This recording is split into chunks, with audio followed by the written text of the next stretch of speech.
Ukraine launched a new targeted strike on occupied Crimea using Flamingo cruise missiles. On August the 30th, they destroyed an FSB border outpost and a patrol boat base near Armyansk. The Russian air defense system was powerless. Not a single missile was intercepted. Military expert, Reserve Major of the National Guard of Ukraine, Oleksiy Getman, noted in a commentary to Katia 97 that the strike was a surprise for the Russians.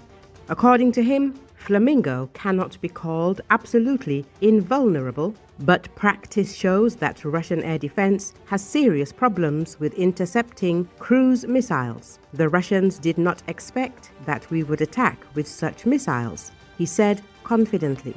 The Flamingo is about 6 meters long and is not much better than Western counterparts like the Storm Shadow or Scalp in its characteristics, the expert analyzes. However, its main advantage is the ability to fly at a very low altitude over water or terrain, which makes the missile difficult to detect by radar. This is what allowed Ukrainian forces to successfully hit targets near Armyansk.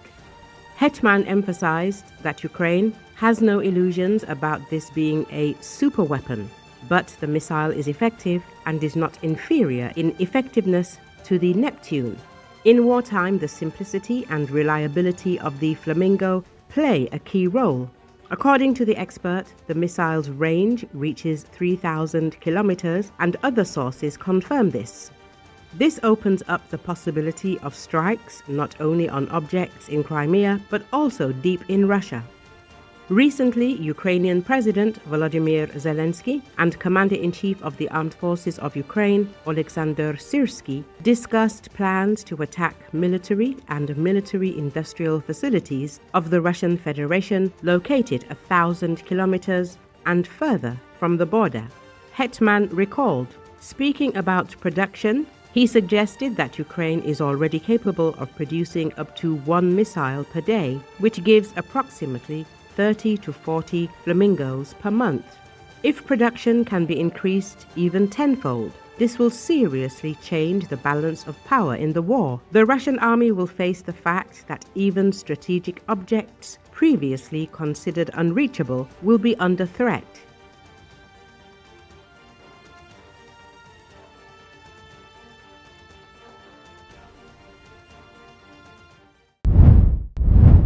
Russian President Vladimir Putin on Wednesday thanked North Korean leader Kim Jong-un for sending troops to repel Ukraine's incursion in Kursk as the pair sat down for talks in Beijing. According to Associated Press, the two leaders met formally at the Diaoyutai State Guest House after attending a major military parade in the heart of the Chinese capital that marked the 80th anniversary of the end of World War II. Putin and Kim traveled from a formal reception to the negotiations in the same car, the Kremlin said in a post on social media. Speaking in front of journalists as the meeting began, Putin praised North Korean troops who fought bravely and heroically alongside Moscow's forces to repel Ukraine's incursion into Russia's Kursk border region. According to South Korean assessments, North Korea has sent around 15,000 troops to Russia since last year. It has also sent large quantities of military equipment, including ballistic missiles and artillery, to help fuel Putin's 3-year invasion of Ukraine. As is well known, on your initiative, your special forces took part in liberating Kursk region in full accordance with our new agreement, Putin acknowledged. He commended the cooperation between both Moscow and Pyongyang, saying, "Lately our relations have taken on a special, trustworthy, friendly and allied character." The anniversary celebrations in Beijing mark the first time that Kim has attended a major multilateral event during his 14-year rule, and the first time Kim, Putin, and Chinese leader Xi Jinping have gathered at the same venue. Observers are waiting to see if Kim possibly meets Xi bilaterally as well, or even holds a private trilateral meeting with Xi and Putin, although none of the three countries have confirmed such an event.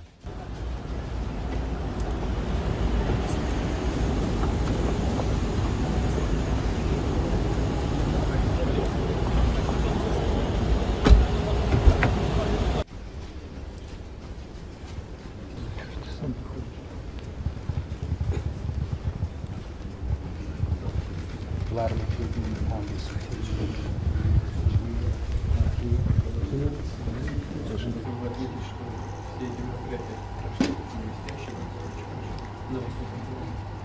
За последнее время отношения между нашими странами приняли особый дружный союзничество. 조직한 모든 기념 행사들이 아주 훌륭하게 높은 수준에서 진행했습니다. По вашей инициативе, как хорошо известно, ваши спецподразделения приняли участие в освобождении пустынности. 국무위원장 동지 발기에 따라 조선 군대들이 조선 군인들이 구스쿠추 해방전에 참전했습니다. В полном соответствии с нашим новым договором.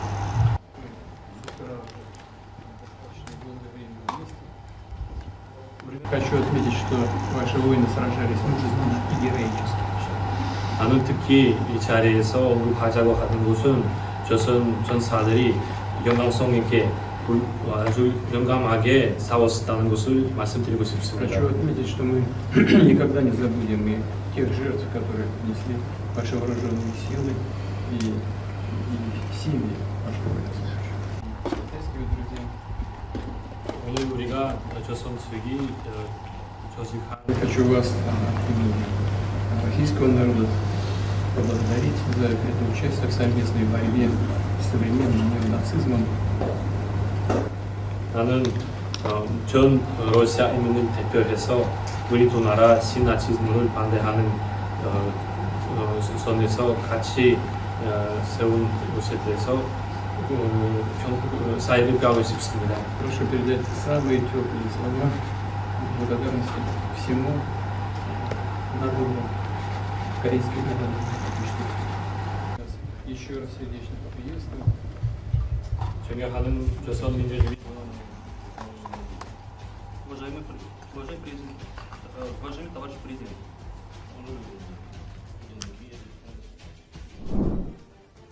Ukrainian Special Operations Forces destroyed the radar of a Russian S-300 air defense system at the Saki airfield in occupied Crimea over the weekend, the military reported. Radars serve as the eyes of an air defense system. Without them, anti-aircraft units are effectively blind and unable to operate. The strike took place overnight on August the 30th, with the Crimean Wind telegram channel reporting explosions and the fire near the base the same day. As a result of the actions taken, the radar for the S-300 complex was destroyed at the military airfield in the village of Saki. The Special Operations Forces said in a statement, the S-300 is a Soviet-designed long-range surface-to-air missile system that remains central to Russia's layered air defense. Its radar units provide early warning, target tracking, and guidance for interceptors against aircraft, cruise missiles,